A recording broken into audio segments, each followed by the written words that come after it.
Thought I'd take some time on this extremely beautiful Southern California morning to share two things that I love at the same time. No particular agenda, just saying hello to anyone who may find their way to this.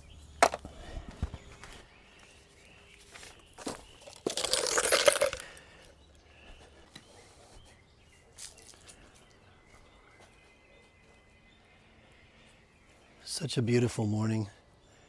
We got Scarlett.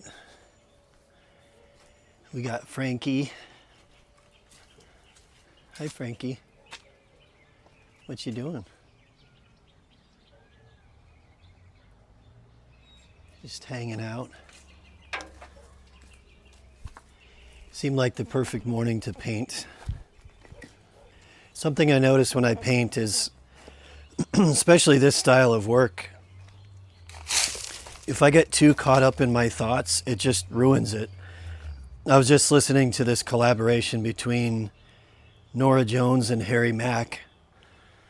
And he was doing this, hip hop freestyle thing, and she was playing on the keyboard freestyle. And I was just thinking how beautiful it was and how effortless, because observing it, they were in such a flow that if they stop at all, if he was to stop and think about what he's doing, and if he was to stop and think about what his next line is going to be, it would completely ruin his flow. And in order to achieve the flow he was in, he just has to let go. And my closest comparison to that is painting. Or jujitsu, I suppose. There's a real comparison there with jujitsu also. It's so hard in life, isn't it, to just let go and trust that something greater will work through you, or to trust your experience to come through. Something I've been noticing a lot in my personal journey, and it's such a cliche as I say it out loud and as I think about it, is just how much thought leads to suffering. And I'm a psychologist that spent my whole adult life presumably working on this, but the massive full circle for me is just in my own personal work and my own personal life, noticing that I have a version of how I would like the world to work for me. That's kind of like my narcissistic self. I have this version of the way I would like the world to work for me. And when the world is not in alignment with the way I want it to be, I experience some form of frustration, discomfort, sadness, anger, whatever. But the reality is, the world is rarely in alignment with how I want it to be. And so I notice how much of my suffering comes from this automatic comparison that our brain does between this template of how we think we want the world to work for us versus what we're actually experiencing, and how that leads to suffering of some sort. And I use the word suffering just real generally, obviously. But for me, it just goes right back to the core teaching of Buddhism. And I'm not trying to preach Buddhism. It's just, why not give credit where credit is due to these thousands of years old philosophies that basically say, yeah, suffering comes from resistance. Suffering comes from a lack of acceptance. And that peace comes from surrender. Peace comes from accepting the present moment as it is, and then engaging with that present moment, ironically, from a place of action. I think that's really yin and yang. I think that's really masculine and feminine. It's being at once radically accepting of the way things are in the moment, including letting go of this comparison in my mind. Comparison leads to suffering. And allowing myself to then meet the moment and engage with it. And for me, this painting, this jujitsu, this yoga of life is exactly that. In order to love, in order to be in relationships, true love, any kind of love, you have to radically fall into it. You have to radically allow it. You have to radically surrender to it. You can't control love. You can't force love. You can't make people do what you want them to do for you. That's not love. That's narcissism. So you do have to fall in love first.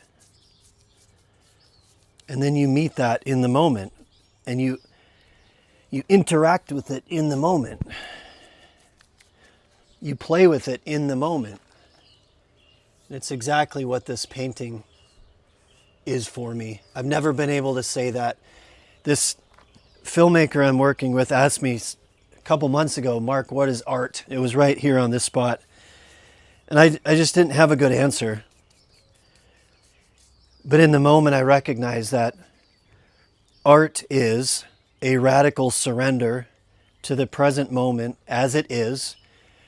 And then it's interacting with it, it's playing with it, it's applying action, it's applying intention, it's flowing with it, it's not having an agenda with it, it's playing with it. I think that's what being is. Falling into it, falling in love, being in love. I think that's what baptism is.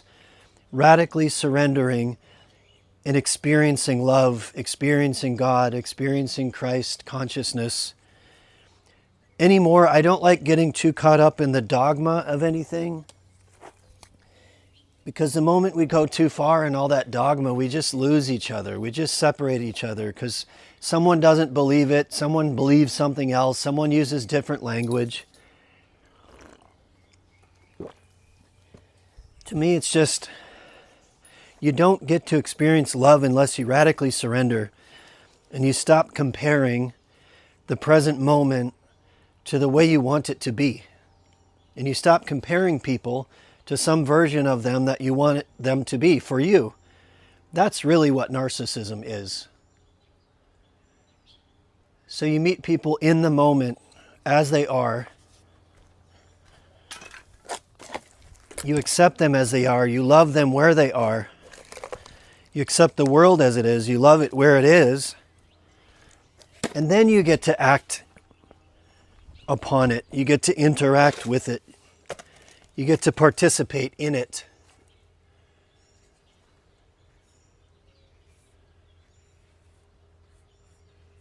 You get to put your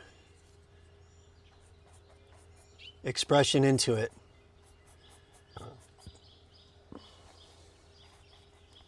Sometimes the world resists you, and then you have to accept that, and you have to go slow. Sometimes it accepts you and you get to really flow with it and you really dance. I think the greatest relationships, the greatest love, the greatest love making, the greatest connections, the greatest art arises when you have this symbiotic relationship of radical acceptance and moving with that experience in the moment without thought. The whole reason I hit record was I've noticed just how much thought leads to suffering. And I've been working on that for a few decades. And it's come home full circle to me in the past week or so in such a clear, simple way.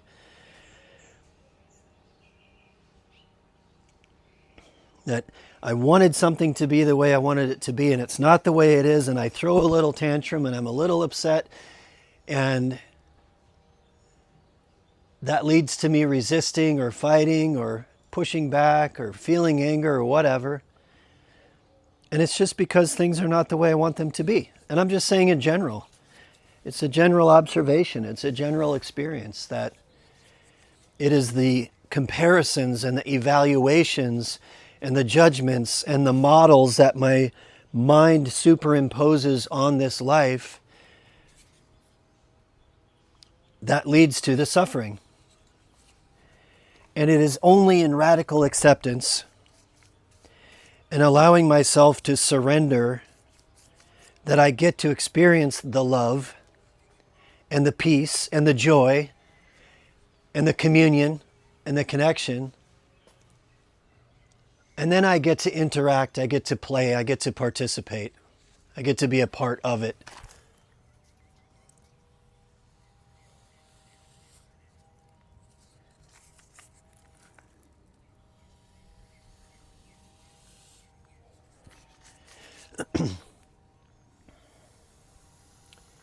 The moment I start thinking too much,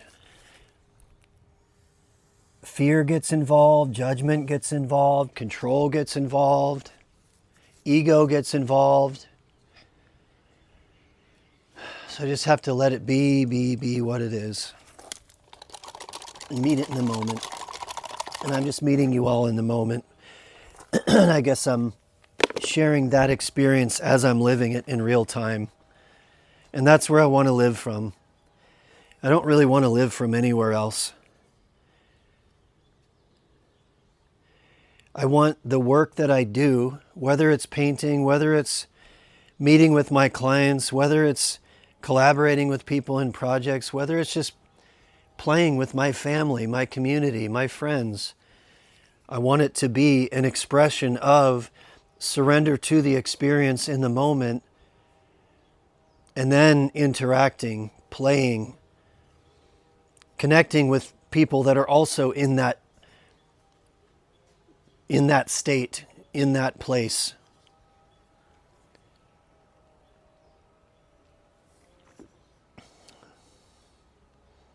Where I experience too much resistance, I just back away a little bit. People aren't ready to play, I just back away a little bit. I guess we call that setting boundaries. I can do it a lot more effortlessly now. I used to avoid it. I used to get way entrenched in relationships that didn't work because I wanted to make it work. Because I tried really, really, really hard to make things work where there was resistance, where there was control, where there was manipulation, where there was denial, where there was fear, all that shit. What a crazy chaos we all emerge from in that space. And it's only in this beautiful radical surrender that you get to release yourself from that.